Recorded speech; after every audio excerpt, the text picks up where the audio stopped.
Gastrointestinal lymphomas * Praveen Ramakrishnan Geetha Kumari, Syed Mujtaba Rizvi 3232 General Principles of Lymphoma Management Diagnosis. Because of the many subtypes of NHL, lymphoma should be diagnosed and categorized accurately by an expert. Sufficient tissue is required for an accurate diagnosis. In the GI tract, this often means multiple endoscopic biopsies. Fine needle aspiration biopsy is not considered sufficient for diagnosis because it only permits analysis of the morphology of individual cells and not an in-depth examination of the background milieu in which those cells reside. The minimal pathologic workup should include light microscopy and immunophenotypic analysis, either by flow cytometry or immunohistochemistry, IHC.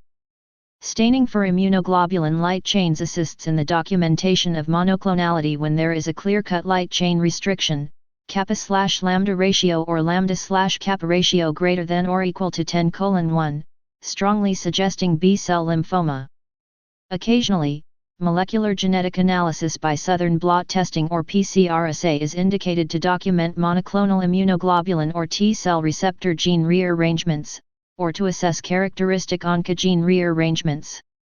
One must keep in mind though that clonality markers might be positive in various inflammatory conditions and are not necessarily pathognomonic of a malignancy. Therefore, an evaluation of a biopsy sample by an expert hematopathologist is extremely important to render an accurate diagnosis. Staging and prognostic assessment. The extent of involvement by NHL is assessed by careful history and physical examination, CT of the neck, chest, abdomen, and pelvis, PET in cases of high-grade NHL, bone marrow examination, and EUS for PGILs. 10 Waldeyering is often involved in GI lymphomas. An examination of the pharynx is therefore indicated. Prior to the initiation of treatment, serologies for HIV, hepatitis B, and hepatitis C and screening for HP in gastric lymphomas should also be obtained. The Ann Arbor Staging System 11 was originally developed for Hodgkin lymphoma and is also used for NHL, but is deemed by many to be inadequate for staging of PGILs.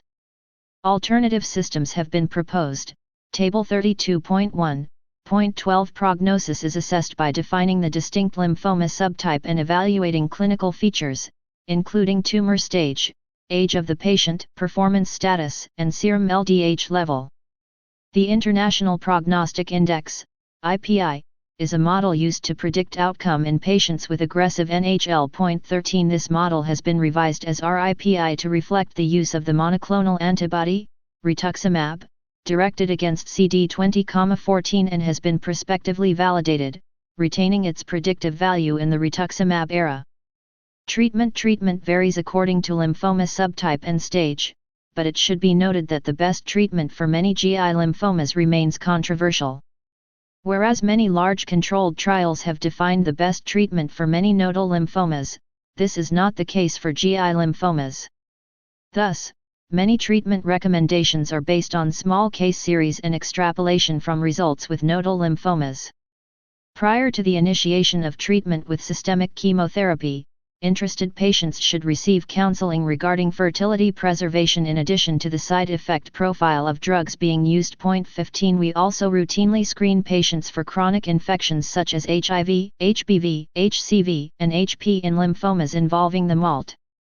We consider this important because a sizable percentage of low-grade lymphomas will undergo spontaneous regression after the chronic infection driving them is adequately treated.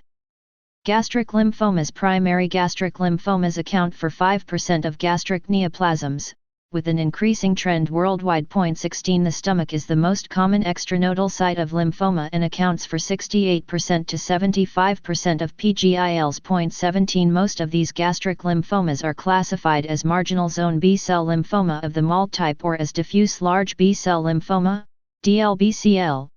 2 Gastric marginal zone B-cell lymphoma of mucosa-associated lymphoid tissue, lymphomas, extranodal marginal zone B-cell lymphoma of MALT, also known as MALT lymphoma, was first described by Isaacson and Spencer in 198,318 and comprises about 8% of all NHLs. 19 These lymphomas arise from malignant transformation of B cells from the marginal zone of MALT. 20 They may arise from MALT that ABTGCBMZ MAR Fig 32.1a, normal mucosa-associated lymphoid tissue of small intestine. The T-zone is situated toward the serosal aspect, T. Intraepithelial B cells are also present, B. Large B-cell lymphoma of the small intestine. Note the infiltration and expansion of the mucosa by the neoplastic cells, with atrophy of the native epithelial structures. GC, germinal center, MAR, pale external marginal zone, MZ, dark surrounding mantle zone.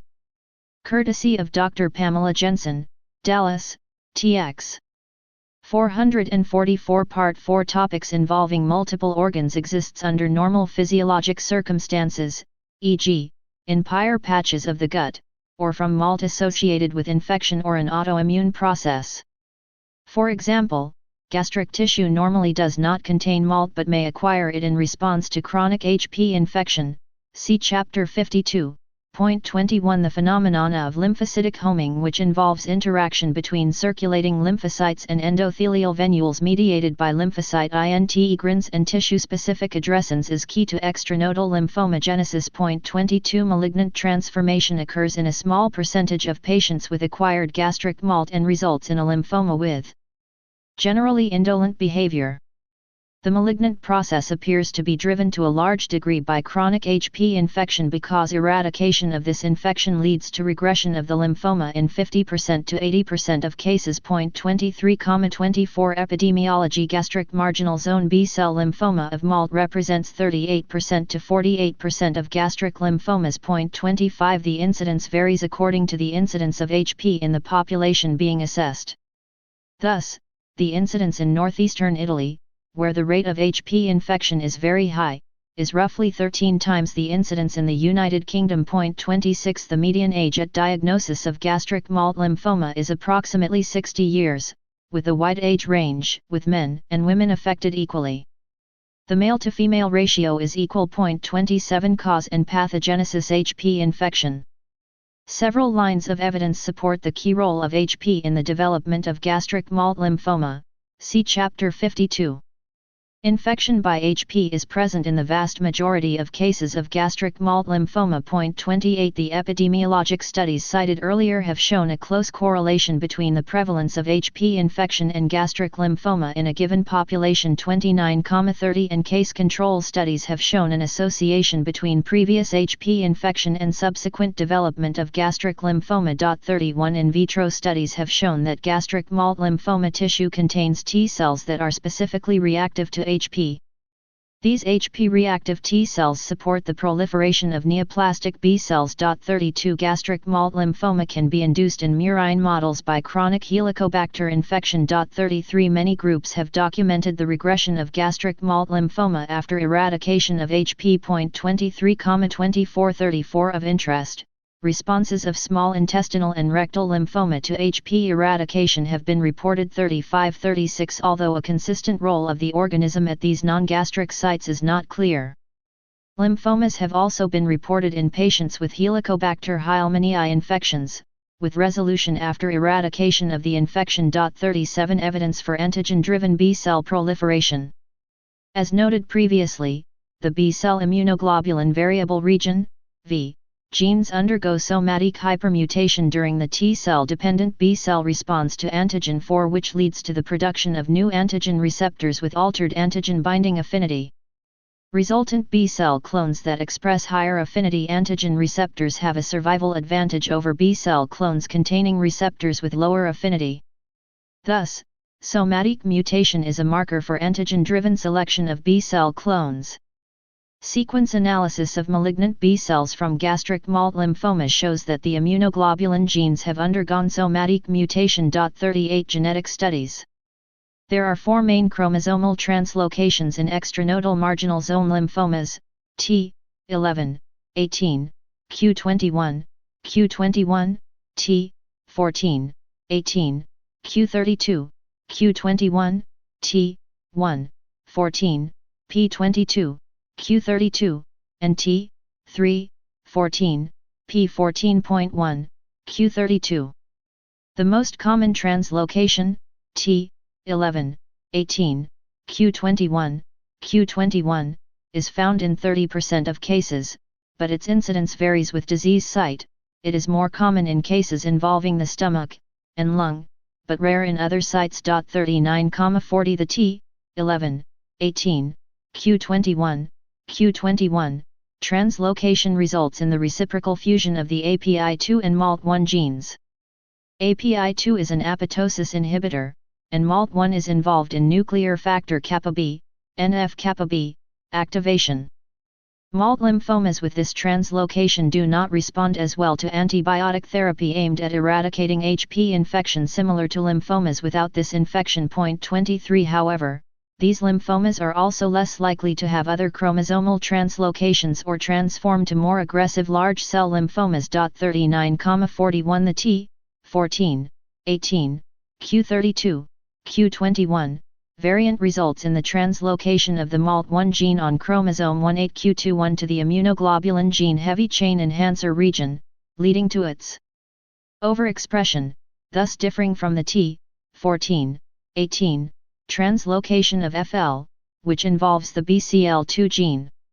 The T, 14, 18, q32 q21, translocation occurs in about 20% of MALT lymphomas overall.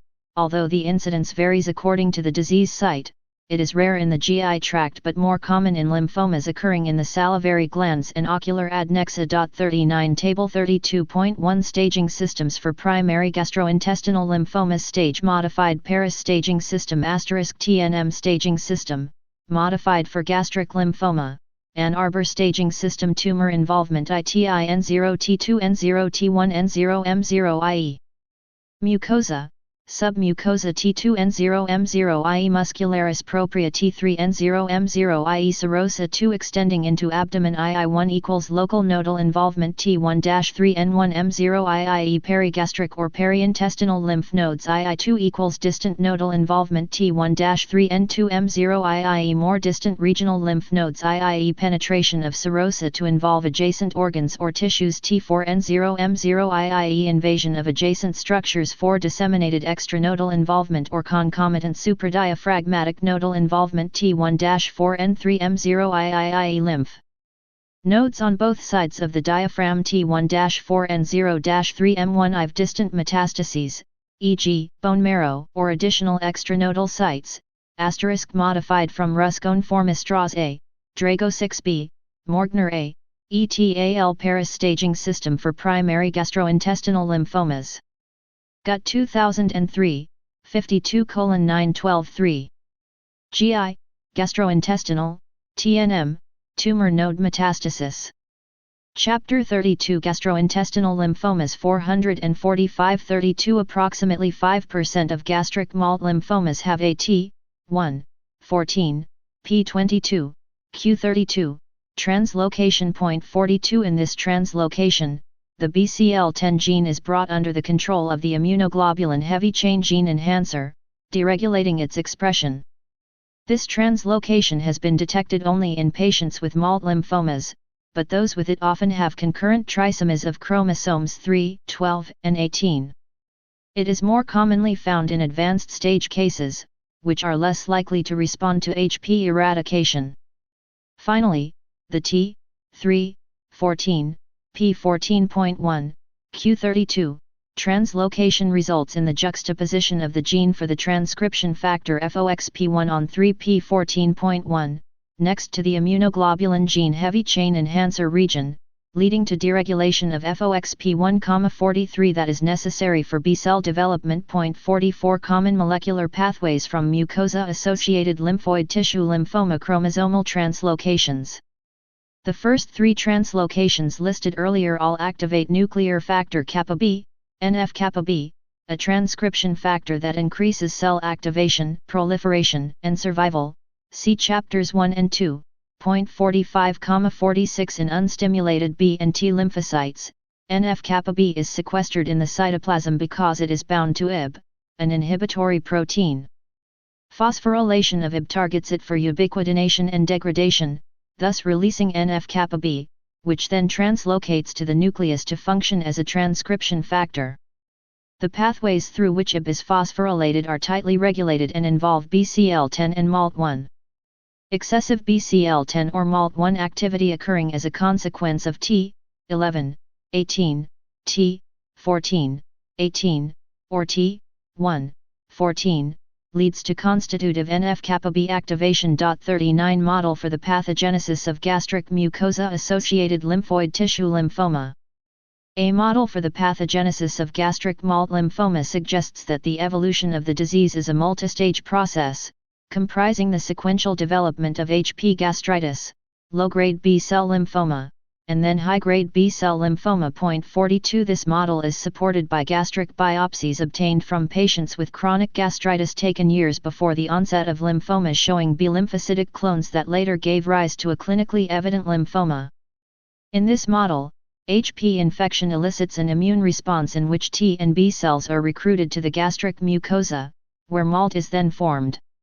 HP-specific T cells provide growth help to abnormal B cell clones. The abnormal B cells may not be HP-specific and may even be autoreactive.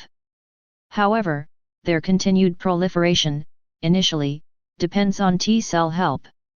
The pivotal role of HP-reactive T cells in driving B cell proliferation may explain why tumor cells tend to remain localized and why the tumor regresses after eradication of HP. However, continued B cell proliferation eventually leads to accumulation of additional genetic abnormalities, resulting in autonomous growth and more aggressive clinical behavior. Because only a small percentage of HP-infected individuals develops lymphoma, additional currently unknown environmental, microbial, or genetic factors must play a contributory role.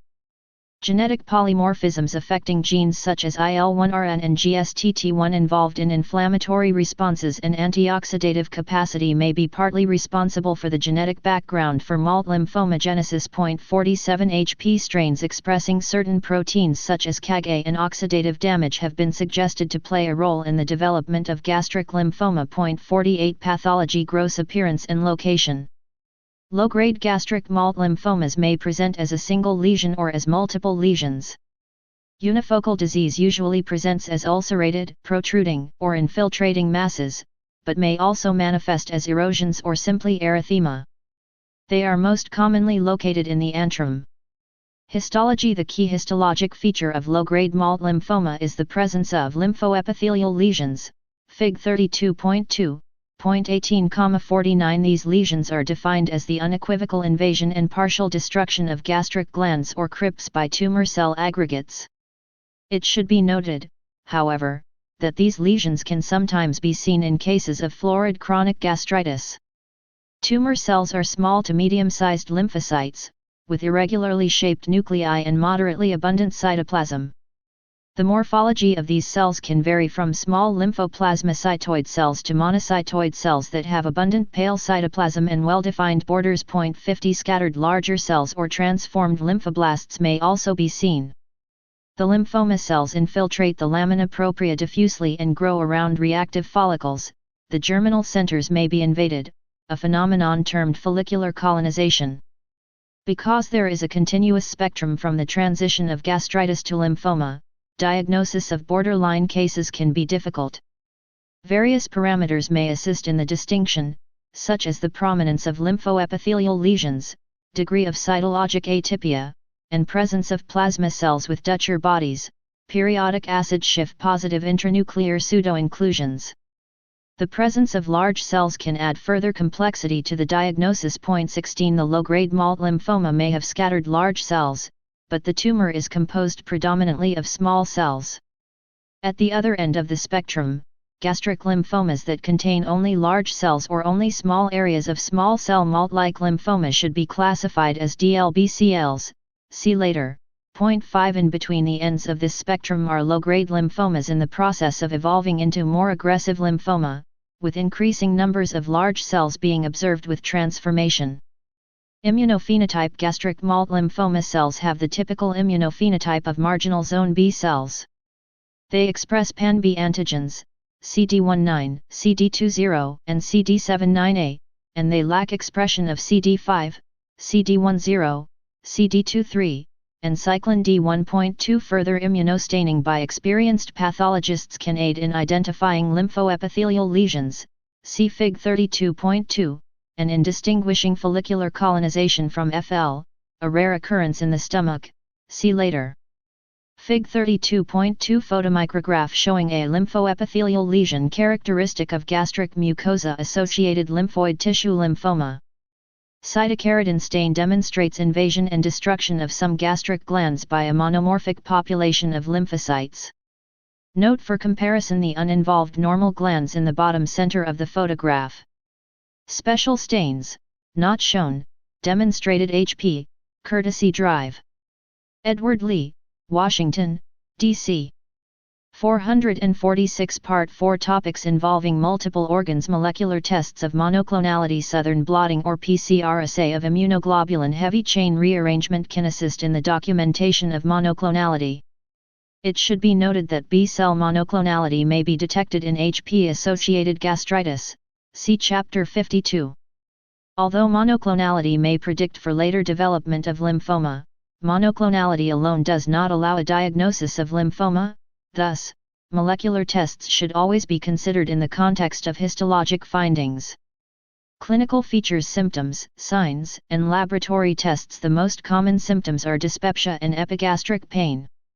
Other less common symptoms include anorexia, weight loss, nausea, and/or vomiting, and early satiety. 42 Gastric bleeding and B symptoms, fevers, night sweats, weight loss, are rare. Serum levels of LDH and beta-2 microglobulin are usually normal. 51 Diagnosis and staging. Patients are evaluated by EGD. PPI therapy should ideally be withheld for at least 2 weeks prior to endoscopy to avoid a false negative result for HP. Endoscopic findings include erythema, erosions, and/or ulcers.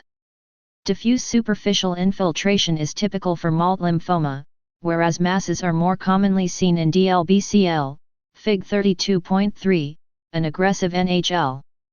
The most common site of involvement in the stomach is the antrum, but biopsies should be taken from all abnormal areas and randomly from each area of the stomach, as well as the duodenum and gastroesophageal junction, because disease is often multifocal. Because some lymphomas infiltrate the submucosa without involving the mucosal membrane, biopsies need to be sufficiently deep and large for histopathologic and immunohistochemical analyses. HP infection should be established by histologic studies, breath test, or fecal antigen testing. See Chapter 52. Point 52 EUS can determine the depth of infiltration and assess for the presence of enlarged perigastric lymph nodes. Point 10 Additional staging consists of upper airway examination, CT of the chest, abdomen, and pelvis, bone marrow aspiration and biopsy, and measurement of the serum LDH level. PET is not usually helpful in gastric MALT lymphoma because of low uptake of fluorodeoxyglucose, FDG. Point 53,54 Staging System and Prognostic Assessment. In 1994, an international workshop on the staging of GI tract lymphomas proposed the Lugano Staging System 55, a modification of the Blackledge system. The Paris Staging System, see Table 32.1, is a modification of the TNM system and incorporates the depth of infiltration as well as lymph node involvement based on EUS. Point 56 Approximately 75% of gastric MALT lymphomas are confined to the stomach, stage I, at diagnosis 42 and behave in a clinically indolent fashion. Thus, prognosis is good for most patients, with overall survival rates of 80% to 95% at 5 years. Prognosis is poor in the rare patient with more advanced disease. Additional features associated with a worse prognosis are deep infiltration of the stomach wall, which is associated with a higher likelihood of regional lymph node involvement 57 and a high percentage of large cells on histologic evaluation. A MALT lymphoma specific prognostic index, MALT-IPI, has been developed and validated with these 3 key parameters: age greater than or equal to 70 years, stage 3 or 4 disease, and an elevated LDH serum level. The 5-year event-free survival rates in the low, intermediate, and high-risk groups per the MALT-IPI in the studied patient cohort were 70%, 56%, and 29%, respectively. This easily reproducible tool retained utility in both gastric and non-gastric MALT lymphomas and in different treatment strategies used in the study group. 58 Treatment Large, randomized clinical trials have not been performed in MALT lymphoma because of the rarity of the disorder. Therefore, treatment recommendations are based on case series and expert opinion. Witherspoon and colleagues 24 first reported that gastric MALT lymphoma could completely regress by endoscopic, histologic, and molecular criteria after eradication of HP. Numerous studies have confirmed these observations. 59-62 and antibiotics aimed at eradicating HP, see Chapter 52, have become the mainstay of therapy for low-grade gastric MALT lymphoma. Even patients with advanced stages of disease can regress with eradication of HP. However, it is important to recognize that the current literature in this field is less than optimal in several respects. Older studies are limited by insufficient staging procedures and outdated classification systems. Also, none of the reports is a controlled or randomized trial, and long follow-up is lacking. Nevertheless, the current literature is sufficient to suggest that early-stage disease is best managed with a trial of HP-directed antibiotics, Chapter 52, reserving more toxic therapies such as radiation, chemotherapy, or surgery for cases without concomitant HP infection or for those that do not respond to antibiotics, keeping in mind that it may take several months before remission is achieved. Table 32.2 indicates treatment options by stage using the Lugano staging system.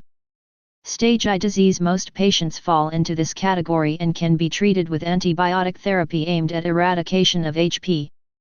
Any of the treatment regimens discussed in Chapter 52 may be used.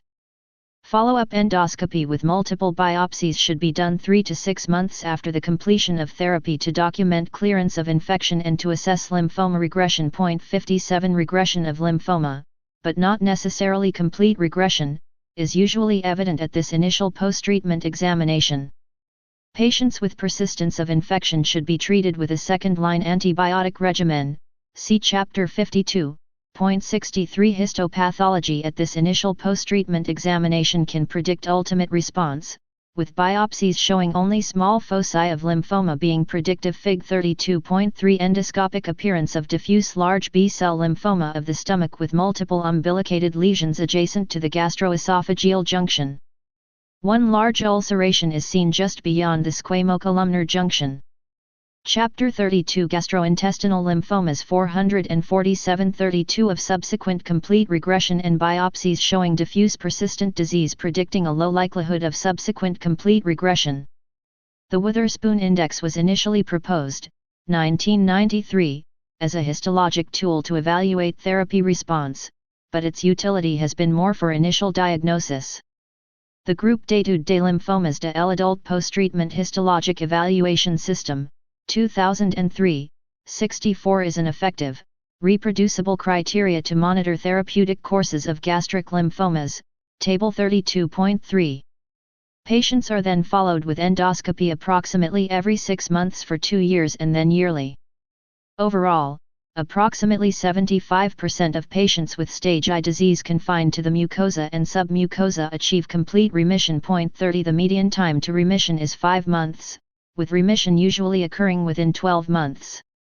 However, time to remission has been reported to be as long as 45 months. 23,65 of patients in clinical remission, a majority will still have tumor clones detected by PCR. 59 With continued follow-up of these patients, the malignant clone decreases. Current studies have suggested that a positive PCR at histologic remission does not predict subsequent relapse, but longer follow-up of this issue is necessary. Approximately 90% of patients who had a complete clinical remission to HP eradication remain in remission. 30 But late relapses can occur. Relapse may occur in association with HP reinfection and can be cured by eradicating the organism again. In the absence of HP reinfection, Relapse is frequently transient. 66 A randomized trial of patients who responded to HP treatment did not show a benefit with chlorambucil when compared to observation. 67 Approximately 25% of patients do not respond to HP eradication. 68 Lack of response is more common in patients with the T11, 18, Q21, Q21 translocation. In one study, 67% of non-responders harbored this abnormality, whereas only 4% of responders did. 69,70 Lack of response to antibiotic therapy used in HP infection is also seen in HP-negative gastric malt lymphomas 71 and in patients with lymph node involvement at diagnosis. 57 The optimal management of disease unresponsive to HP eradication is not certain. Options include surgical resection, chemotherapy, and radiation. These options are discussed in the section on treatment of stage IIE disease, see later. The management of patients with localized disease but a significant percentage of large cells is also uncertain. More recent studies have documented remission after HP eradication, in contrast to earlier studies. For example, in one study of 34 patients with high-grade histology, 18 had disease regression with HP eradication and were free of lymphoma after a median follow-up of 7.7 years. 72 If this approach is taken, the patient should be followed closely and, if the response is suboptimal, treated with one of the approaches discussed in the following section. As mentioned, occasional cases of gastric malt lymphoma are HP negative and these patients are much less likely to respond to antibiotic treatment. However, anti-HP treatment should still be attempted because of possible false negative results for HP or in the event that another Helicobacter, H. Heilmannii, caused the lymphoma. 57 Locally advanced disease, stage I with involvement of muscularis or serosa or poor response to HP eradication, stage IIE. Patients with more advanced stage disease who are HP positive should also receive antibiotic therapy, but antibiotic therapy alone is usually not sufficient to eradicate the lymphoma. There is currently no consensus regarding the optimal management of this group of patients. Total gastrectomy can cure more than 80% of patients with stage IIE disease but diminishes patients' quality of life and has not been shown to achieve superior results when compared with more conservative approaches. 73 Involved field radiation therapy, 30 to 40 GY delivered in 15 to 20 fractions to the stomach and perigastric nodes, produces excellent results with a complete remission rate of 90% to 100% and a 5-year disease-free survival of approximately 80%. 74,75 Radiation therapy is usually well tolerated and preserves gastric function.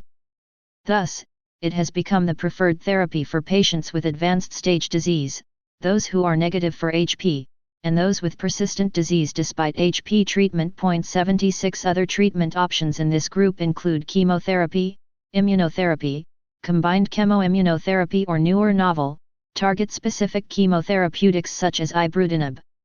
Older data suggests that single-agent oral chemotherapy drugs such as cyclophosphamide 23 or chlorambucil have activity, as does treatment with purine analogues such as cladribine, 2-CDA, which may be more effective in patients with T11, 18, Q21, Q21. 77 Chemoimmunotherapy with rituximab, a monoclonal antibody against CD20, in combination with chlorambucil 78,79 fludarabine 80 cladribine 81 and bendamustine 42. An approach similar to treatment of other low-grade BNHL, has shown response rates of 80% to 100% with acceptable toxicity. Table 32.2 Treatment of gastric marginal zone B-cell lymphoma of MALT type * Lugano stage treatment I, with disease limited to mucosa and submucosa antibiotics alone 2, with involvement of muscularis propria or serosa best treatment unknown currently. Radiation or chemotherapy is probably a better option than surgery, see text. 4. With involvement beyond stomach wall chemotherapy for symptomatic disease. Local management with radiation or surgery may be indicated in selected cases * according to Lugano staging system. Patients with HP infection should be treated with antibiotics to clear the infection, regardless of stage, see Chapter 52. Patients with a high percentage of large cells and disease limited to the mucosa may respond to antibiotics alone, although further study of this issue is necessary. Patients with a high percentage of large cells and more advanced stage disease should be treated as in Table 32.4 for diffuse large B-cell lymphoma. MALT, mucosa-associated lymphoid tissue. Table 32.3 Histological evaluation system proposed to evaluate MALT gastric lymphomas following antibiotic therapy, as proposed by the group d'études des lymphomas de l'adulte. Treatment outcome definition histological characteristics CR complete histological remission normal or empty lamina propria and/or fibrosis with absent or sparse plasmacytes and lymphoid cells in the lamina propria without lymphoepithelial lesions PMRD probable minimal residual disease empty lamina propria and/or fibrosis with disease aggregates or lymphocyte nodules in the lamina propria, in the muscularis mucosae, and/or in the submucosa RRD residual disease in regression lamina propria focally empty and/or fibrosis, dense, diffuse, or nodular infiltrated lymphoid, which extends around the glands in the lamina propria. Focal or absent lymphoepithelial lesions NC no change lymphocytic infiltration dense, diffuse, or nodular, +/lymphoepithelial lesions 448 Part 4 Topics involving multiple organs Stage 2 or 4 disease low-grade gastric MALT lymphoma that has spread to distant lymph nodes or extranodal sites should be treated as advanced low-grade B-cell NHL. Various regimens are used, most incorporating rituximab. 82,83 Such disease is usually not considered curable, but is generally indolent, with transient responses to chemotherapy. 84 Asymptomatic patients may be followed expectantly. Diffuse large B-cell lymphoma of the stomach epidemiology approximately 50% of gastric lymphomas are DLBCLs. The incidence may be higher in developing than in developed nations, but clinical features appear to be similar. The median age is approximately 60 years, with a slight male predominance. 17 Cause and pathogenesis. The pathogenesis of gastric DLBCL is poorly understood. Many large cell tumors have components of low-grade MALT tissue and are assumed to have evolved through transformation of low-grade lesions. Frequently, these bear identical rearranged immunoglobulin genes.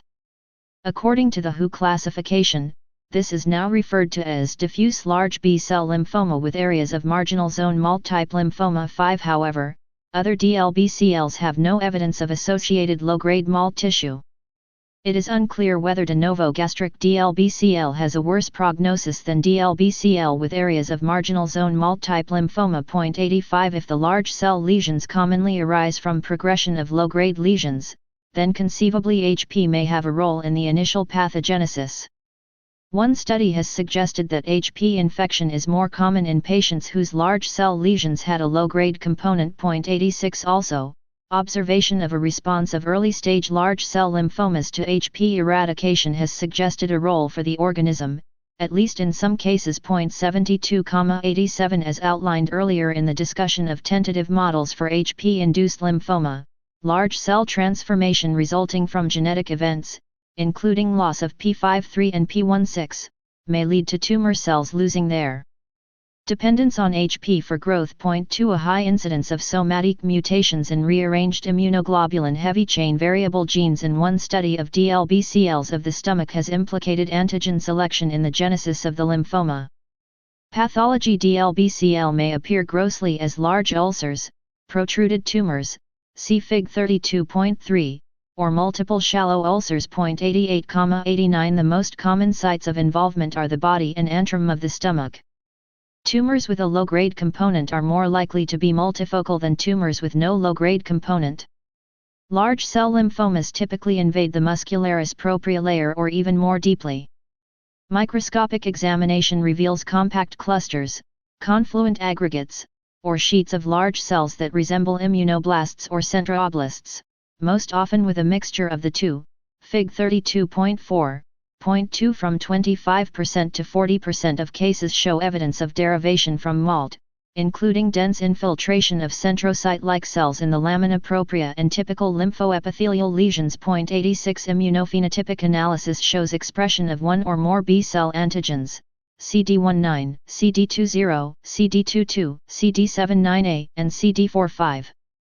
Lesions with evidence of low-grade MALT tissue do not express CD10, consistent with their having evolved from the CD10 negative marginal zone low-grade lesions. Lesions without evidence of MALT may or may not express CD10. Genetic analysis reveals monoclonal immunoglobulin gene rearrangements. BCL6 is frequently mutated or rearranged 90.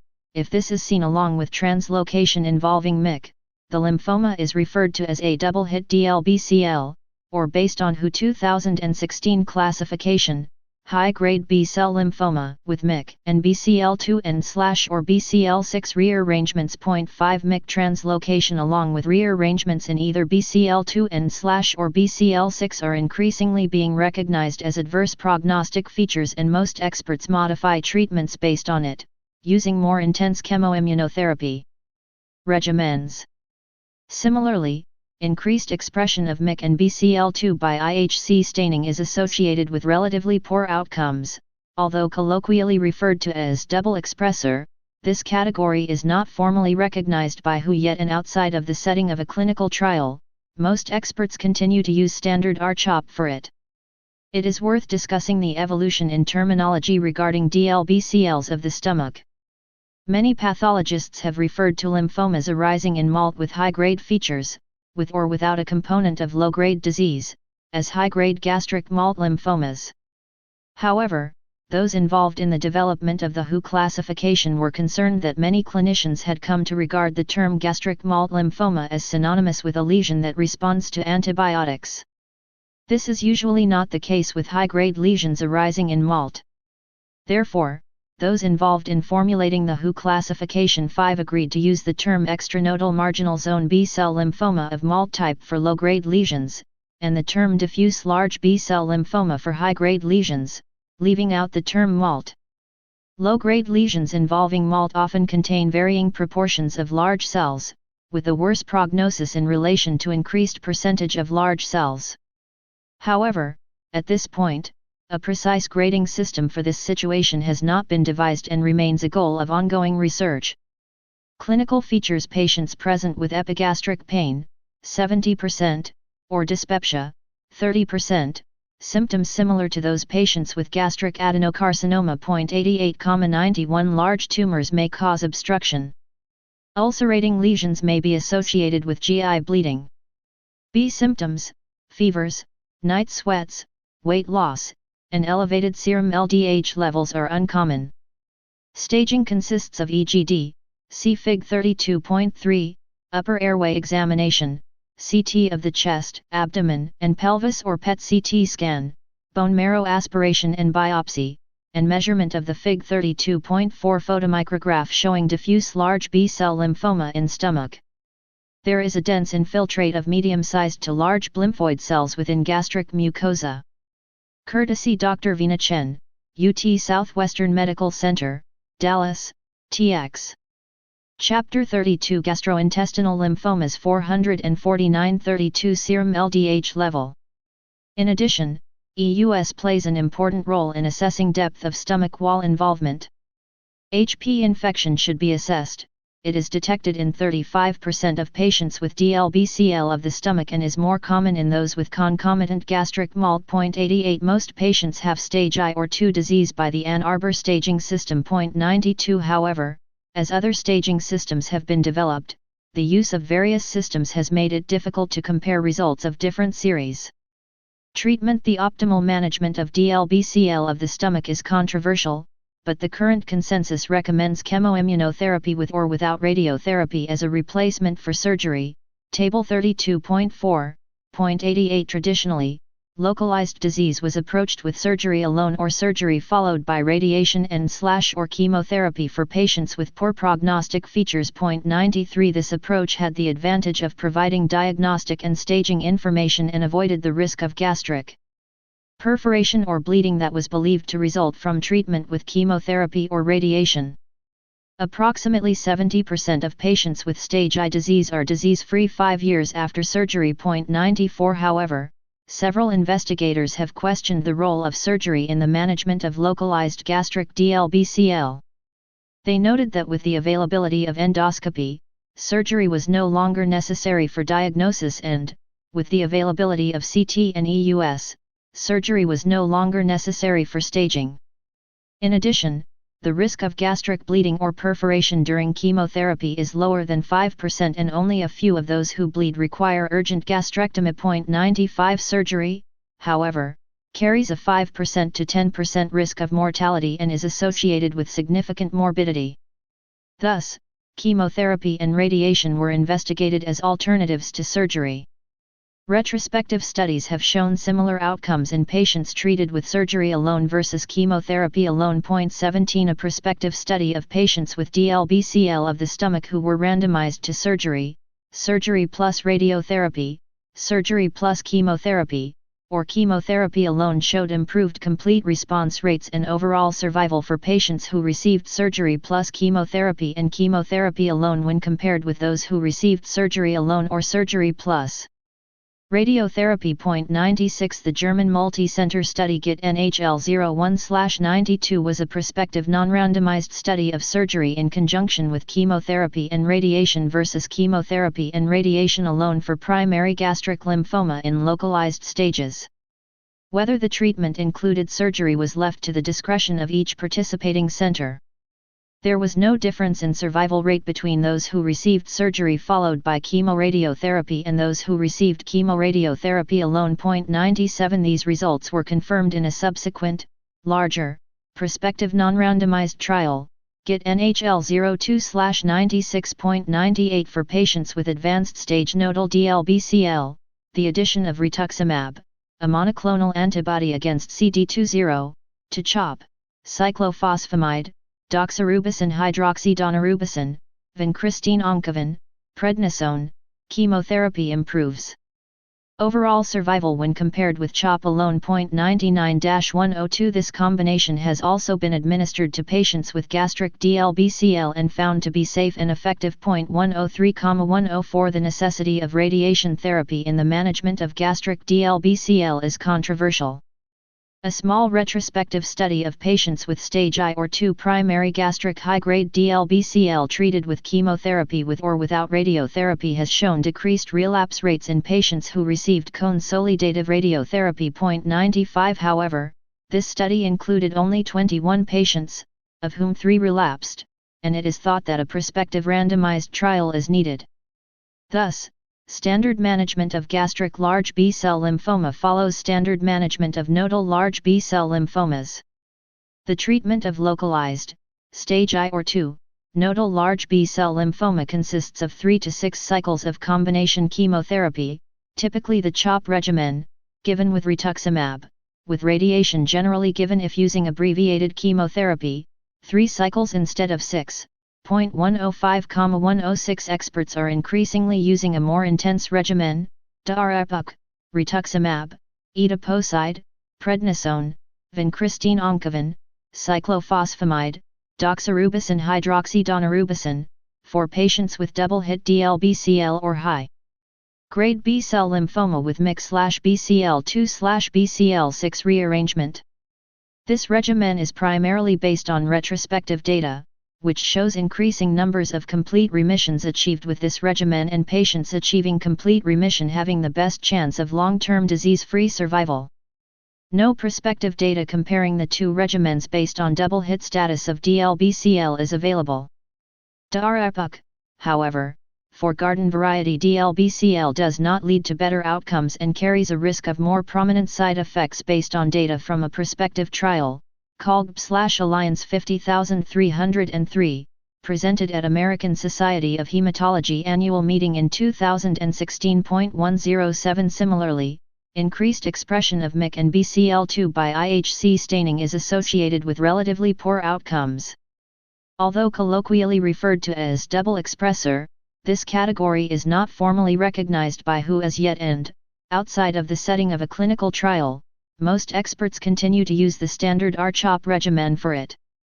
DLBCL patients with evidence of HP infection should be treated, as response of large cell lymphoma has been reported after eradication of HP. 108-109 However, these studies must be considered preliminary, and most patients treated with antibiotics alone have had disease limited to the mucosa, most patients with DLBCL of the stomach have more advanced disease, and antibiotics alone are considered inadequate treatment. For patients with relapsed/refractory DLBCL after failing 2 lines of therapy, including anthracycline-based regimen, chimeric antigen receptor T-cell therapy is an emerging treatment option recently approved by the FDA. Although durable remissions are being seen with this treatment, long-term data on treatment outcomes is being discerned. 110,111 Uncommon gastric lymphomas. B-cell lymphomas other than marginal zone or diffuse large B-cell may involve the stomach uncommonly, e.g., MCL 1%, FL 0.5% to 2%.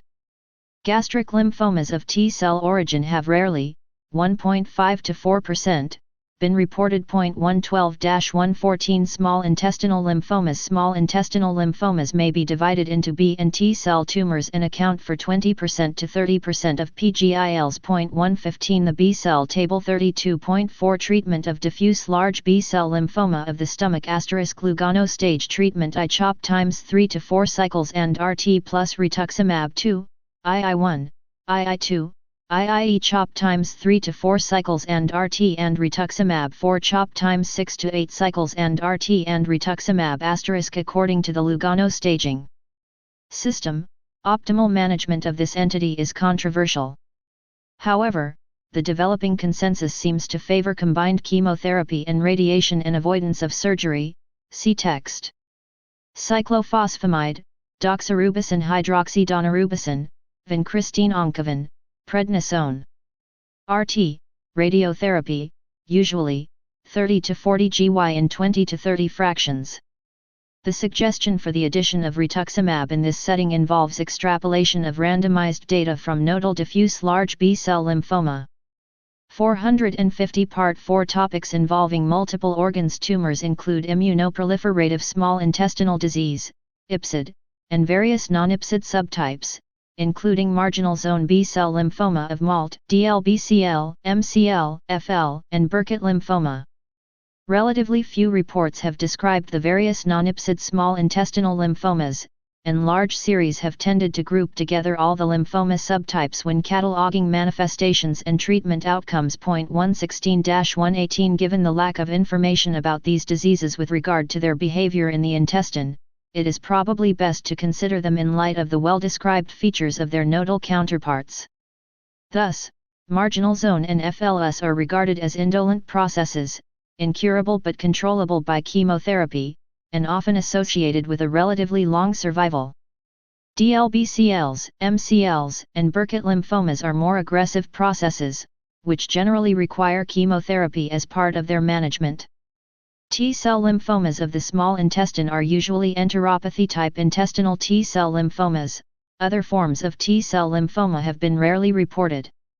Recent reports have suggested the existence of a rare natural killer, NK, cell or NK-type T-cell intestinal lymphoma. 119-122 Marginal zone B-cell lymphoma of MALT-type lymphoma arising in the small intestine may have the characteristics of marginal zone B-cell lymphoma, with the same histologic and immunophenotypic features described earlier for gastric marginal zone B-cell lymphoma. 121-123 However, an association with HP infection has not been documented, although rare responses to antibiotics have been reported. Most cases occur in older patients who present with melena. The disease usually presents as a single annular or exophytic tumor. 124 which may be present anywhere in the small intestine. Disease is usually confined to the intestine or to local nodes. Treatment is generally surgical. Some patients have received chemotherapy, but few data are available regarding regimens and outcome. It should be noted that in nodal marginal zone lymphoma, chemotherapy is usually reserved for patients with symptoms, because the disease is slow-growing and sensitive to chemotherapy, but not curable by it. The 5-year survival rate is approximately 75%. As in gastric marginal zone B-cell lymphoma, the small intestinal variety may have varying components of large cell transformation. This feature probably confers a worse prognosis, but data are scanty. Diffuse large B-cell lymphoma DLBCL of the small intestine is similar to its gastric counterpart in histology and clinical behavior. Patients may present with abdominal pain, weight loss, obstruction, abdominal mass, bleeding, and slash or perforation. The tumor is usually an exophytic or annular lesion. Histologic findings are similar to those described earlier for gastric DLBCL, with some patients having a low-grade component and others having only a large cell component. Approximately half of patients have localized disease, and half have disease spread to regional or distant nodes. Surgery is usually required because of obstruction or perforation. 125 and additional therapy includes anthracycline-containing chemotherapy and the anti-CD20 monoclonal antibody, rituximab. 126 In addition, radiotherapy is sometimes indicated. Prognosis depends on disease stage and patient factors, such as age and performance status. Mantle cell lymphoma (MCL) is a subtype of B-cell NHL. 127 It is a heterogeneous lymphoma in terms of its clinical behavior, with disease in some patients having an indolent course like a low-grade B-NHL and in others an extremely aggressive course akin to high-grade B-cell malignancies. Patients typically present with widespread adenopathy and frequently have bone marrow and extranodal involvement. The GI tract is involved in more than 80% of patients, Fig 32.5, although not all patients with GI involvement are symptomatic. 128 The most common manifestation of GI disease is multiple lymphoma 2 polyposis, in which multiple lymphoid polyps are present in the GI tract. 129,130 The most common site of involvement is the ileocecal region, but any other area may be involved from the stomach to the rectum. Occasionally patients have involvement of all these regions.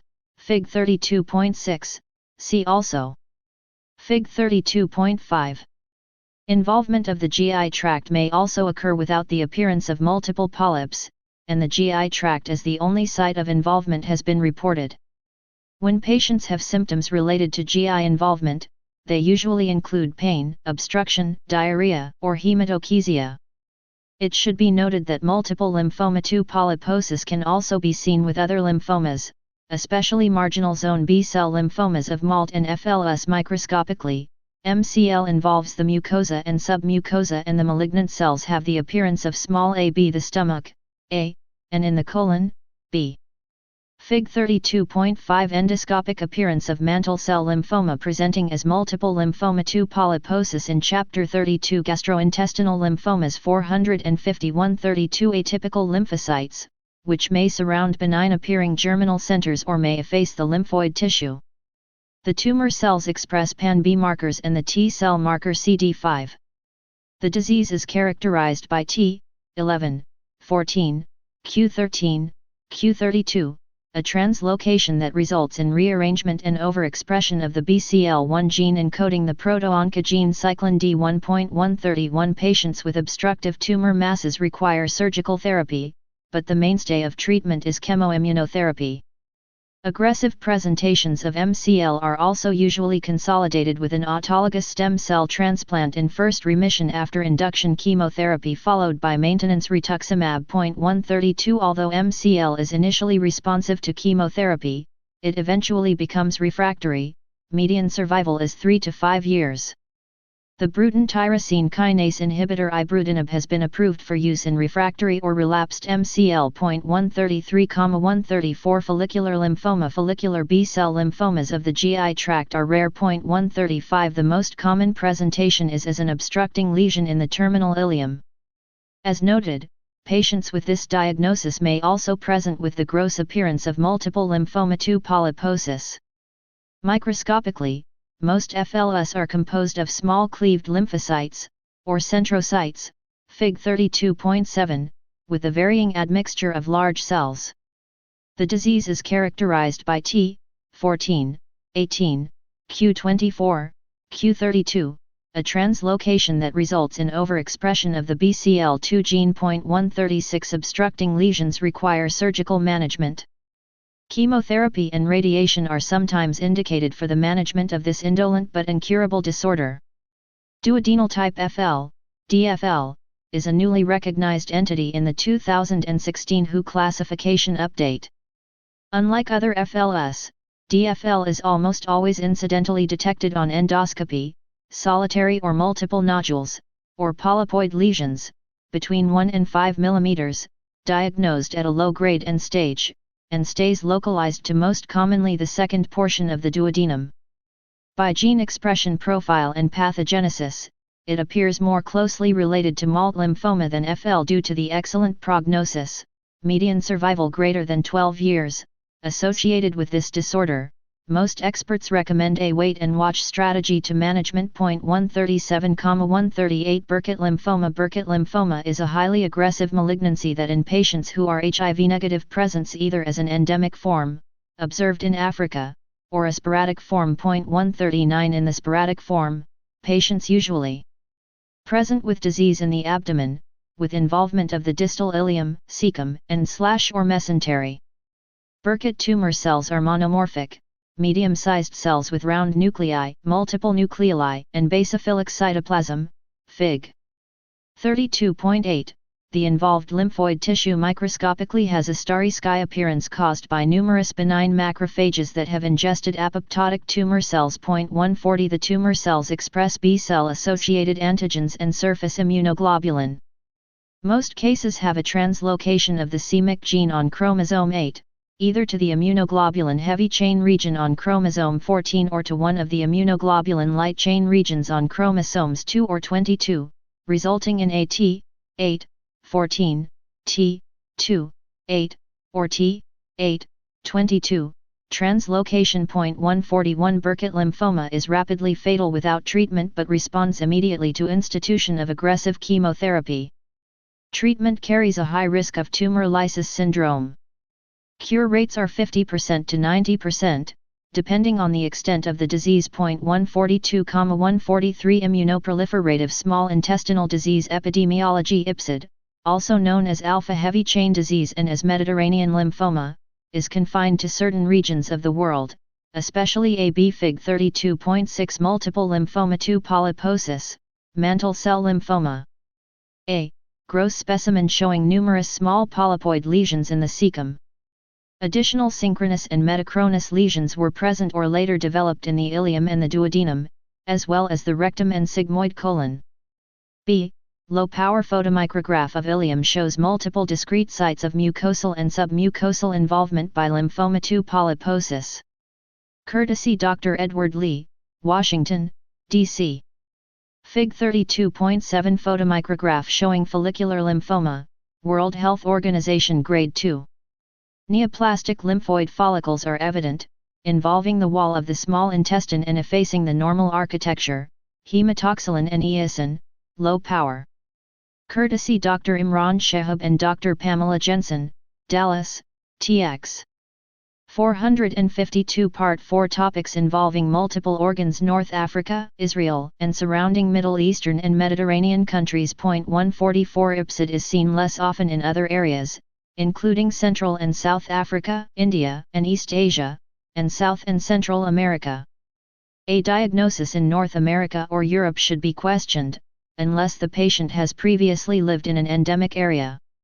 The disease occurs in individuals with lower socioeconomic status who live in conditions of poor hygiene and sanitation. 145 The disease generally occurs in the second or third decade of life, although it has been observed in older individuals. The incidence in males and females is equal. Cause and pathogenesis. Several observations suggest that IPSID may be initiated by an infectious agent or agents. 146. 1. An association of the disease with lower socioeconomic status and poor sanitation. 2. A high prevalence of intestinal bacterial overgrowth and parasitosis. 3. A decrease in incidence when living conditions have improved in endemic areas. And 4. A response of early lesions to antibiotic therapy. In addition, it is known that enteric microbiota stimulate IgA-producing cells, and intestinal biopsies from apparently normal individuals from endemic regions have shown an increase in lamina propria lymphocytes and plasma cells, reminiscent of findings in patients with IPSID. An association with Campylobacter jejuni infection has been demonstrated. 147,148 As discussed later, IPSID is associated with the production of an unusual IgA heavy chain protein, called alpha heavy chain, which is secreted by plasma cells and is detectable in various body fluids. 149,150 The plasma cells, which are the predominant histologic feature in the superficial mucosa, possess surface and cytoplasmic alpha chain protein. Centrocyte-like cells proliferating deeper in the mucosa have mainly cytoplasmic alpha chain protein. It is likely that these centrocyte-like cells, stimulated by microbial antigens, differentiate into the plasma cells that secrete the alpha chain protein characteristic of the disease.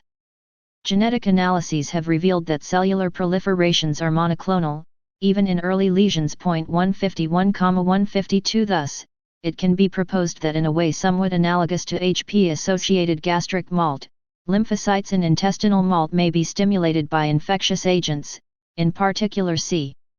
jejuni 153 and proliferate in response. The lymphocytic response becomes monoclonal and initially depends on the presence of antigen.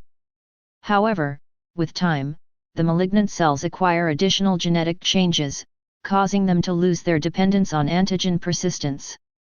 This loss of antigen dependence is associated with the development of more aggressive clinical features. Pathology: gross lesions are generally confined to the proximal small intestine, with adenopathy of adjacent mesenteric nodes. 154 Although some patients have thickening of mucosal folds only, others have a generalized thickening of the bowel wall, discrete masses, nodules, or polypoid lesions. Although grossly only the proximal bowel wall is involved, histologically the disease is characterized by a dense mucosal and submucosal cellular infiltrate that extends continuously throughout the length of the small intestine. Various pathologic staging systems have been proposed. Table 32.5.154,155 In early stage disease, the cellular infiltrate is composed of benign-appearing plasma cells or lymphoplasmacytic cells. However, as already noted, various studies assessing immunoglobulin gene rearrangements or light chain restriction have suggested that even the earliest infiltrate is monoclonal. This early infiltrate broadens villi and shortens and separates crypts, but epithelial cells remain intact. A histologic variant, the follicular lymphoid type, has been described in some patients, see Fig. 32.7. This variant features a diffuse involvement of the mucosa, with lymphoid follicle-like structures. As the disease progresses to intermediate and late stages, the villi are further broadened and may become completely effaced, crypts are fewer, and the immunoproliferation extends more deeply. Atypical lymphoid cells infiltrate the benign-appearing plasma cells and lymphoplasmacytic cells. With time, the process evolves into overt lymphoma. Mesenteric lymph nodes are enlarged in early lesions, with preserved architecture, although follicles may be encroached on by a histologically benign-appearing lymphocytic or plasmacytic infiltrate. As the disease progresses, the lymph node may acquire a more dysplastic appearance. Clinical features: patients usually present with diarrhea, colicky, abdominal pain, anorexia, and significant weight loss, with the duration of symptoms from months to years. The diarrhea initially may be intermittent but becomes voluminous and foul-smelling as malabsorption develops. About half of patients have fever.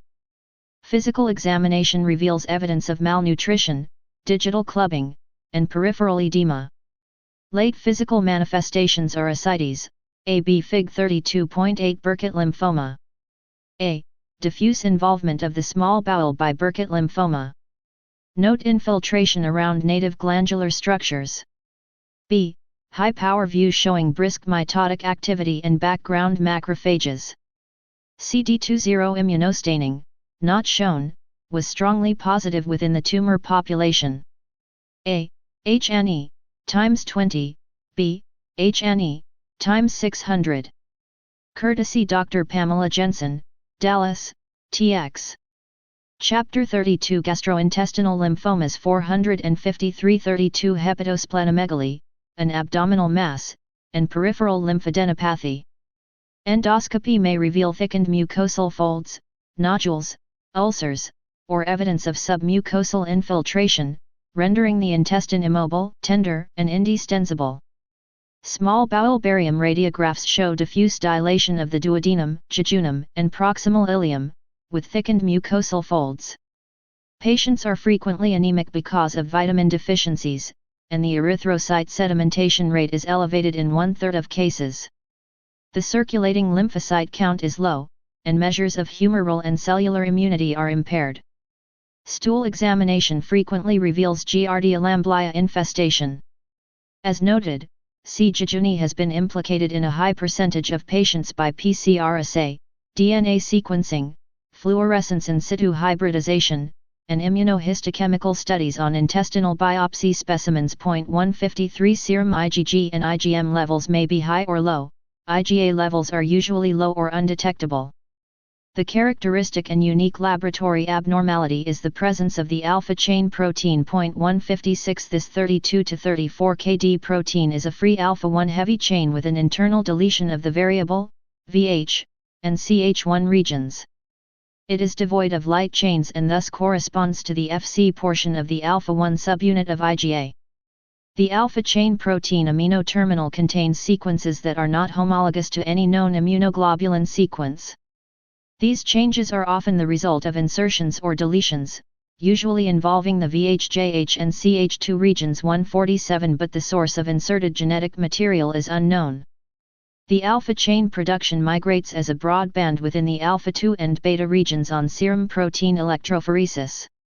In addition to electrophoresis, the protein can be detected by immunoelectrophoresis or immunoselection, the most sensitive and specific methods.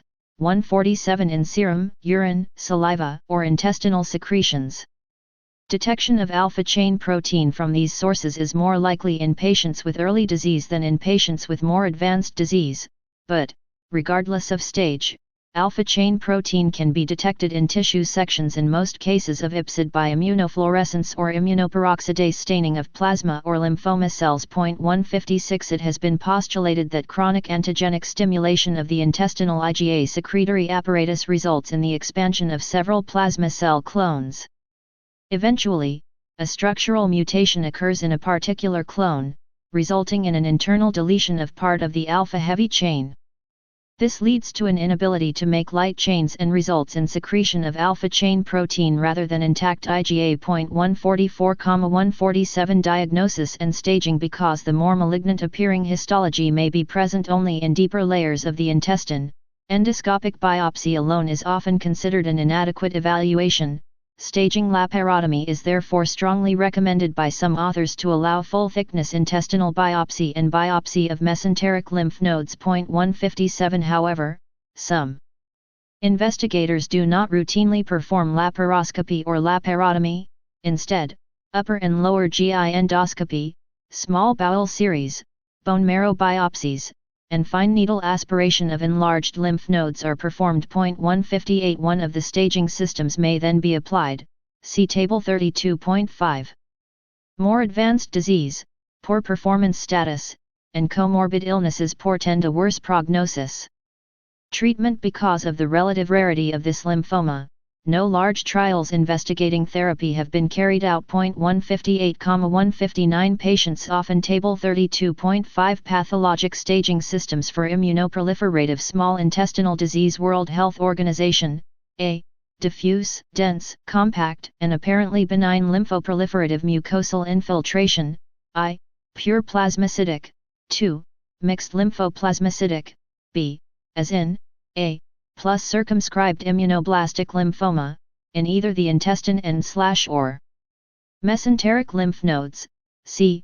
Diffuse immunoblastic lymphoma with or without demonstrable, apparently benign, lymphoplasmacytic infiltration. Salem et al. 146 Stage 0, benign appearing lymphoplasmacytic mucosal infiltrate, LPI, no evidence of malignancy. Stage I, LPI and malignant lymphoma in either intestine, 2, or mesenteric lymph nodes, in, but not both. Stage 2, LPI and malignant lymphoma in both intestine and mesenteric lymph nodes. Stage 3, involvement of retroperitoneal and/or extra-abdominal lymph nodes. Stage 4, involvement of non-contiguous non-lymphatic tissues unknown or inadequate staging. Gallion et al. 147 Stage small intestine, site I mesenteric lymph nodes, site IIA other abdominal and retroperitoneal lymph nodes, site IIB other lymph nodes, site 3 other sites, site 4 amateur plasmacytic infiltration of lamina propria,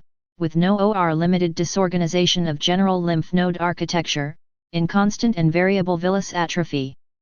Infiltrate in these sites cytologically like that in site IB atypical plasmacytic or lymphoplasmacytic infiltrate, with presence of more or less atypical immunoblast-like cells, extending at least to the submucosa, subtotal or total villus atrophy atypical plasmacytic or lymphoplasmacytic infiltrate, with presence of more or less atypical immunoblast-like cells, total or subtotal obliteration of nodal architecture infiltrate cytologically similar to that in site IC. Lymphoma 2 proliferation invading the whole depth of intestinal wall. Lymphoma 2 proliferation with total obliteration of nodal architecture. Lymphoma 2 proliferation similar to that in site I*. Rare cells may show an immature pattern. Limited and superficial extensions to submucosa may be observed. Modified from fine KD, stone MJ. Alpha heavy chain disease, Mediterranean lymphoma, an immunoproliferative small intestinal disease. A review of clinico-pathological features, pathogenesis, and differential diagnosis. AMJ Gastroenterol 1999, 94:113952. 454 Part 4 Topics involving multiple organs require intensive nutritional support. 160 Patients with early disease, e.g., Salem stage 0 disease, see Table 32.5, are generally treated with antibiotics for 6 months or more. The two most commonly used regimens are tetracycline alone and a combination of metronidazole and ampicillin. Response rates have ranged from 33% to 71%. 161. In one study, the complete response rate was 71%, with a disease-free survival of 43% at 5 years. 158 In patients who do not significantly improve by 6 months or who do not achieve complete remission by 12 months, or who have advanced disease at presentation, chemotherapy should be given. Most investigators recommend anthracycline-containing regimens such as CHOP. 162,163 For example, one investigator has reported a complete response rate of 67% and a survival of 58% at 3.5 years in patients treated with antibiotics, total parenteral nutrition, and anthracycline-based combination chemotherapy. 163 However, good results have been reported with non-anthracycline-containing regimens as well. In one report, 56% of patients with advanced disease were free of disease at 5 years. 158. Finally, because total abdominal radiotherapy has been used in only a small number of patients, it is difficult to assess its proper role. 164 Enteropathy-associated T-cell lymphoma. Enteropathy-associated T-cell lymphoma, EATL, occurs as a complication of celiac disease, see Chapter 107. 165 Malignant transformation of intraepithelial T cells leads to an aggressive malignancy, causing most patients to die within a few months of diagnosis. 166,167 Treatment of celiac disease with a gluten-free diet may decrease the risk of this malignancy. 168 Epidemiology. EATL is a rare malignancy with an incidence of only 0.016 per 100,000 population, though the overall age-adjusted incidence is increasing. 169 Celiac disease has a prevalence of 0.5% to 1% in the US and Europe. 170,171 and is more common in whites compared with African Americans and Asians. In patients with symptomatic celiac disease, the most common cause of death was NHL. 172 The diagnosis of lymphoma is usually made concomitantly with or shortly after the diagnosis of celiac disease, although the two conditions are commonly diagnosed simultaneously, especially in patients who have a long history of malabsorption. Adherence to a strict gluten-free diet appears to reduce mortality. 173 The median age at diagnosis of EATL is 60 years and the incidence in men and women is equal. 174 Cause and pathogenesis. EATL occurs in patients with adult celiac disease. 175 As discussed in Chapter 107, celiac disease is characterized by a hereditary sensitivity to gluten. 176 Gluten peptides are presented by celiac disease-specific HLA-DQ2 and HLA-DQ8 positive antigen-presenting cells and thus elicit an immune response in which gluten-specific intraepithelial lymphocytes damage intestinal epithelium. Intraepithelial T cells in celiac disease have a normal immunophenotype, CD3+/CD8+, and are polyclonal. 177,178 Malignant transformation of these T cells results in a monoclonal population of intraepithelial T cells that have an abnormal phenotype. 179-182 Monoclonal populations of intraepithelial T cells in celiac mucosa may result in any one of several interrelated processes. 182,183 The first condition is refractory celiac disease, a condition in which patients lose responsiveness to a gluten-free diet. 184 The second condition, ulcerative jejunitis, is characterized by inflammatory jejunal ulcers and unresponsiveness to a gluten-free diet. 185 The third condition is EATL, an aggressive malignancy of the small intestine. 180,181 In patients with any of these three conditions, uninvolved mucosa adjacent to the lesions can contain monoclonal T cells containing the same rearranged T cell receptor genes. 186 In addition,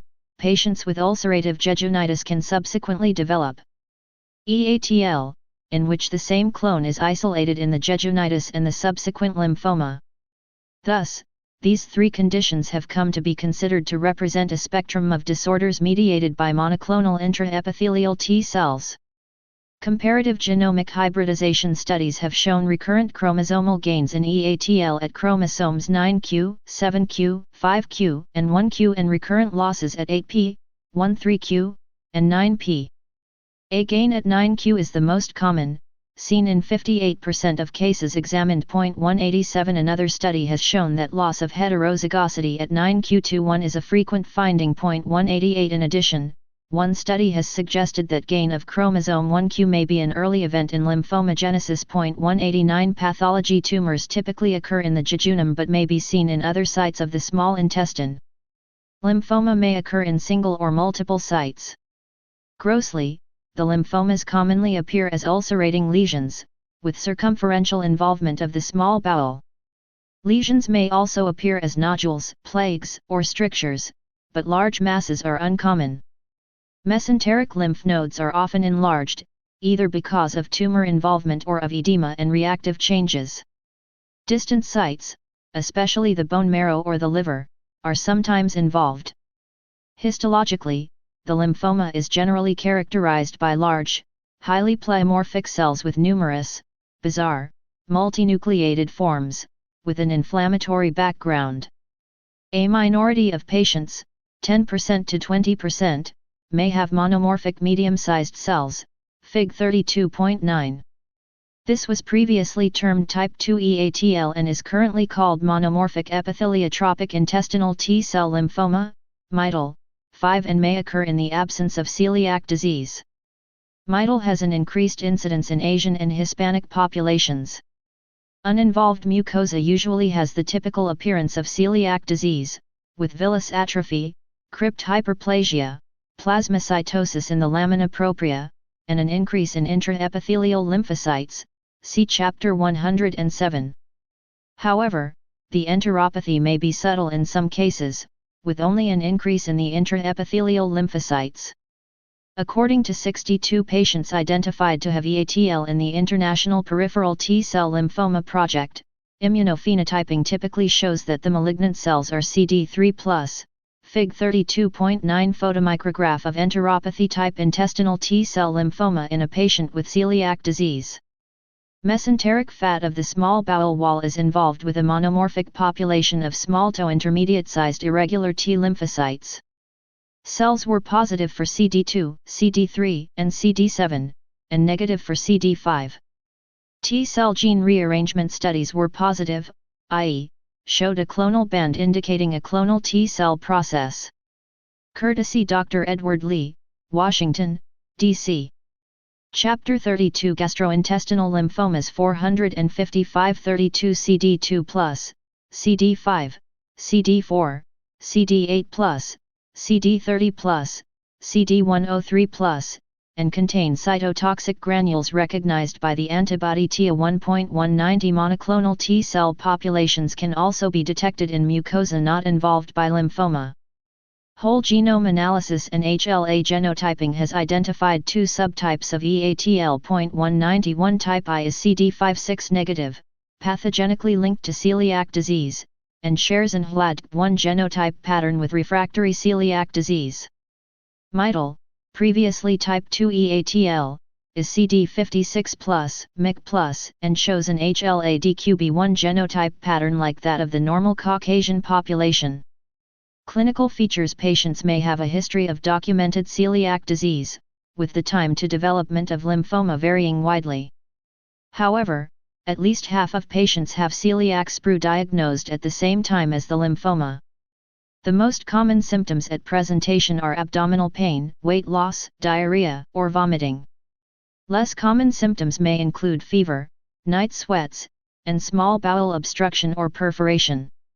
It is rare for patients to have palpable abdominal masses or peripheral lymphadenopathy, but extra-intestinal sites of involvement may include the liver, spleen, thyroid, skin, nasal sinus, and brain. 165 in 1 series, beta-2 microglobulin and serum LDH were elevated in 85.7% and 62% of patients, respectively, and anemia and low serum albumin levels were seen in 91% and 88% of patients, respectively. 192 Diagnosis is usually made by endoscopic biopsies or full-thickness, laparoscopic small bowel biopsies.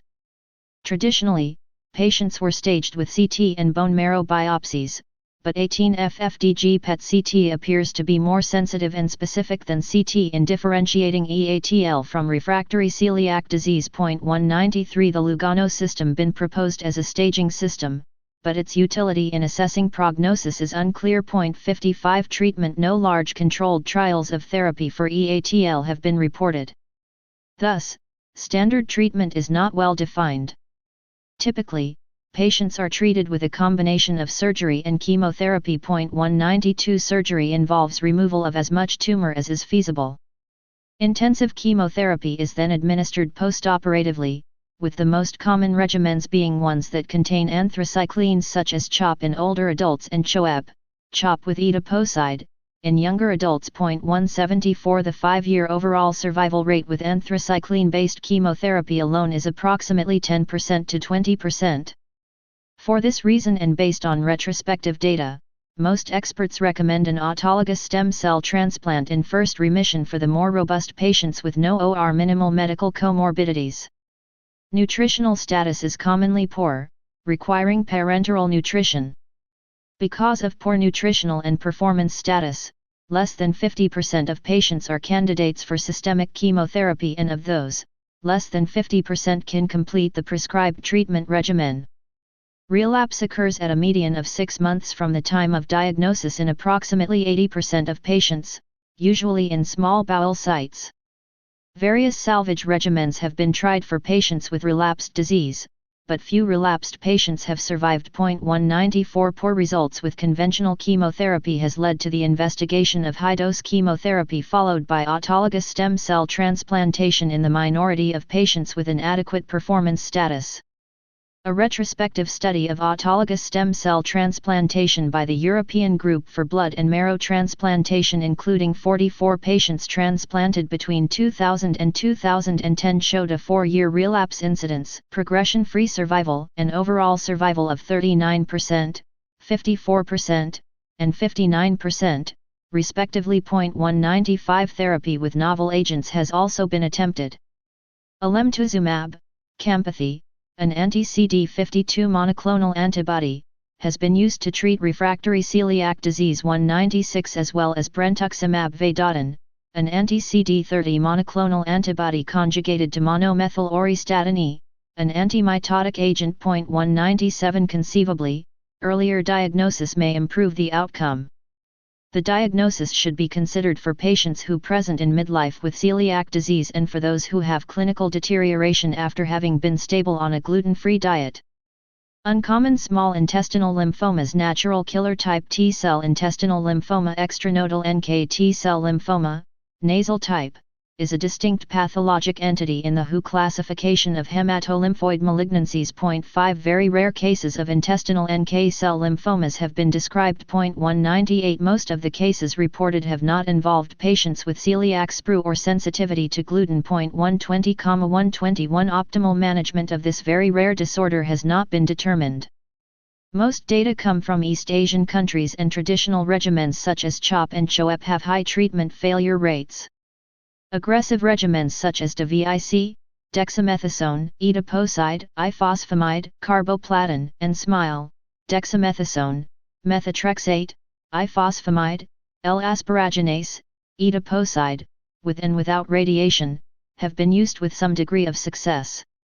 Immunotherapy with anti-PD-1 checkpoint inhibitors such as pembrolizumab is showing promising responses in the relapsed/refractory subset of patients with this disease entity. 199 Other gastrointestinal sites. NHL less commonly occurs in other sites of the GI tract, including the oropharynx, esophagus, liver, pancreas, biliary tree, appendix, colon, and rectum.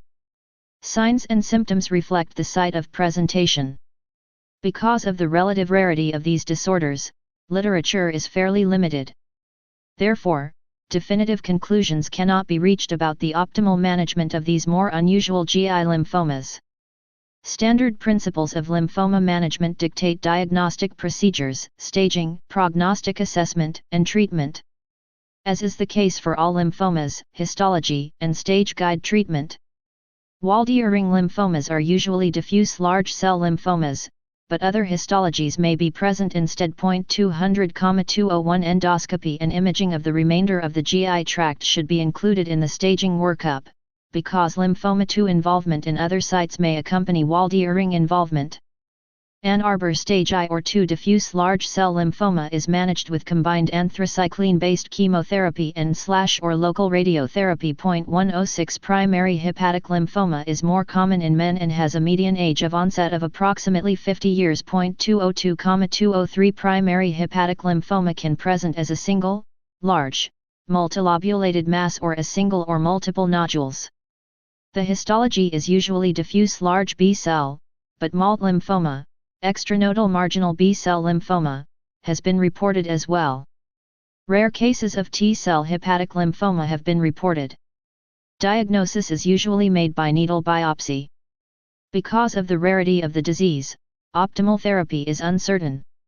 Long-term disease-free survival has been reported after resection, but multi-agent chemoimmunotherapy is probably most appropriate for DLBCL. Less aggressive chemoimmunotherapy or single-agent rituximab may be appropriate for lymphomas with marginal zone histology. An association of HCV with hepatic and splenic marginal zone lymphoma has been established, and response of the lymphoma to hepatitis C treatment has been documented. 204,205, whether there may be an association with other hepatitis viruses and hepatic lymphomas is unknown. Pancreatic lymphomas are rare. 0.5% of all pancreatic tumors, 0.206 patients have a clinical presentation similar to that of pancreatic adenocarcinoma, with abdominal pain and obstructive jaundice. Chylocystitis have also been reported. Histology 456 Part 4 Topics involving multiple organs is diffuse large B-cell in over 80% of the cases, and published literature supports use of combined modality therapy with anthracycline-containing chemotherapy, e.g., CHOP, with rituximab along with radiation. Patients with biliary obstruction may require a biliary drainage procedure before being treated with chemotherapy to avoid excessive chemotherapy-related toxicity. Primary colorectal lymphomas most commonly involve the cecum 207,208 with high or intermediate grade histology. Most colorectal lymphomas are Ann Arbor stage IE or IIE. Therapy is dictated by histology and stage. Resection is the standard therapy, with adjuvant chemotherapy given for patients with aggressive histology. Immunodeficiency-related lymphomas. Post-transplantation lymphoproliferative disorders. The post-transplantation lymphoproliferative disorders, PTLDs, 209,211 complicate 0.8% to 20% of cases of those with solid organ transplants, see Chapter 36, with the incidence being highest in heart-lung transplant recipients.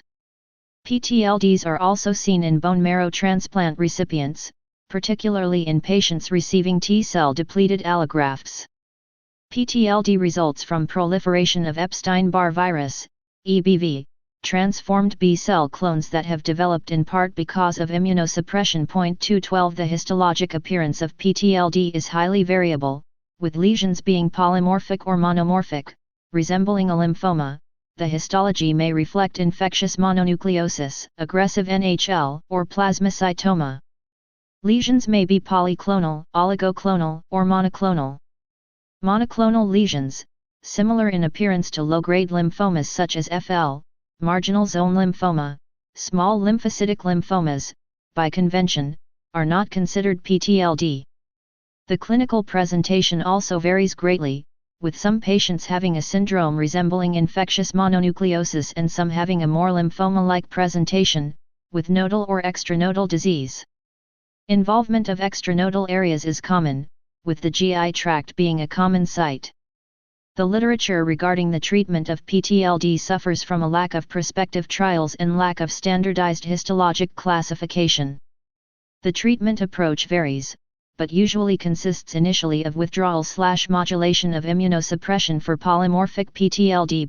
213 for monomorphic PTLD, that is CD20+, in addition to minimizing immunosuppression, the preferred treatment is immunotherapy with the anti-CD20 antibody rituximab or subsequently, combining it with an anthracycline-based chemotherapy for patients who fail to respond to this first maneuver. This sequential approach to treatment is based predominantly on European data which supports long-term disease-free survival in early responders to rituximab therapy, thereby avoiding the need for toxic chemotherapeutics altogether in patients with CD20 positive PTLD. 214 Surgical or radiation therapy may cure patients with localized disease in highly selected cases. Other treatments have included acyclovir or ganciclovir directed at EBV, allogeneic cytotoxic EBV-specific T cells or EBV-CTL, and interferon alpha donor leukocyte infusions are frequently used for patients with PTLD that develops after allogeneic bone marrow transplantation. 215 Iatrogenic lymphoproliferative disorders. Increasingly, a spectrum of lymphoproliferative conditions is being recognized and described in the setting of use of immunosuppressive drugs outside the setting of transplant. Other iatrogenic immunodeficiency-associated lymphoproliferative disorders, OIIALPDS, 216 methotrexate-driven lymphomas have been well recognized and described. We are increasingly seeing patients with IBD, on or with a history of immune suppression, including biologics such as TNF inhibitors, present with these conditions. EBV is a central driving force behind many of these conditions, and management is extrapolated from the PTLD literature. See section on post-transplantation lymphoproliferative disorders. Polymorphic lymphoproliferation is thought to be reactive and predominantly treated with withdrawing immunosuppression. Monomorphic lymphoproliferation can resemble any NHL or Hodgkin lymphoma, and treatment is based predominantly on grade, type, and extent of lymphoma at the time of presentation. At our institution, we favor close observation after stopping immunosuppression for patients with low-grade disease and a low tumor burden if possible. Spontaneous regression can be seen in as many as 40% of these patients. Upfront chemotherapy is generally offered to patients with a high-grade lymphoma in the setting of extensive organ involvement or visceral crisis. The WHO 2016 classification has a provisional entry of a unique disorder, generally affecting older adults, called EBV-positive mucocutaneous ulcer that has some pathologic features of Hodgkin lymphoma, Fig 32.10. This disease is often seen in the setting of immune suppression, and predominantly presents as well-circumscribed oropharyngeal lesions but can involve skin and any site along the length of the GI tract. These lesions EBV/EBER CD30AB. Dr. Veena Chen, UT Southwestern Medical Center, Dallas, TX. Abundant cytoplasm, variably resembling Hodgkin cells that express EBV/EBER and CD30, insets. Courtesy bowel mucosa with ulceration. B. Shows large lymphoid cells with irregular nucleus, prominent nucleolus, and polymorphous infiltrate including small lymphocytes, histiocytes, and large atypical lymphoid cells in small. Fig 32.10 photomicrograph showing EBV-positive mucocutaneous ulcer in the small bowel. A. Shows a Chapter 32 gastrointestinal lymphomas. 457-32 predominantly have an indolent course, 45% spontaneous remission, 15% relapsing/remitting course, and clinico-pathologic correlation is important to distinguish this from Hodgkin lymphoma, which seldom presents with extranodal involvement. 217 HIV-associated non-Hodgkin lymphoma. The risk of developing NHL is markedly increased in patients with HIV, see Chapter 35, and development of lymphoma is considered an AIDS-defining condition. These malignancies are B-cell neoplasms 218, with most cases having small non-cleaved cell or diffuse large cell histology. EBV is implicated in about half of non-central nervous system HIV-related lymphomas. HIV-associated NHL typically has an aggressive presentation, with rapidly growing disease and prominent B symptoms. The GI tract is a common site, including unusual sites such as the anus and rectum.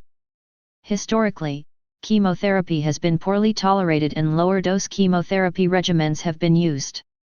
However, patients with higher CD4+ T cell counts, as is more commonly seen in view of the standard current usage of HAART, may be better able to tolerate full-dose chemotherapy regimens and may have a better prognosis than has been seen in previous studies. 219 Plasmablastic lymphoma, PBL, an aggressive variant of DLBCL, was initially described in the oral cavity in HIV patients. Most GI PBL cases involve the anal canal in HIV-infected patients. PBL is essentially negative for CD20, CD45, and PAX5 and expresses plasma cell-associated proteins, including CD38, CD138, and VS38C. The majority of cases are EBV positive and HHV8 negative. MYC rearrangements are detected frequently, Fig 32.11. Aggressive chemoimmunotherapy strategies such as VEPIC bortezomib, Velcade, with EPIC are showing promising responses in this difficult-to-treat disorder. 220 Primary effusion lymphoma is a clinicopathologic entity associated with the herpes virus HHV8, Kaposi sarcoma-associated virus. 221,222 Histology shows a distinctive morphology that bridges large cell immunoblastic lymphoma and anaplastic large cell lymphoma. 223 Tumor cells show monoclonal immunoglobulin gene rearrangements but typically lack B-cell associated antigens. HHV8 is detectable by PCR assay. Patients are usually HIV positive, but the syndrome has been reported in HIV-negative patients. Patients present with malignant effusions in the pleural or peritoneal cavity, which remain localized to the body cavity of origin. Disease progression is rapid, with survival of only a few weeks to months. Optimal therapy has not been defined.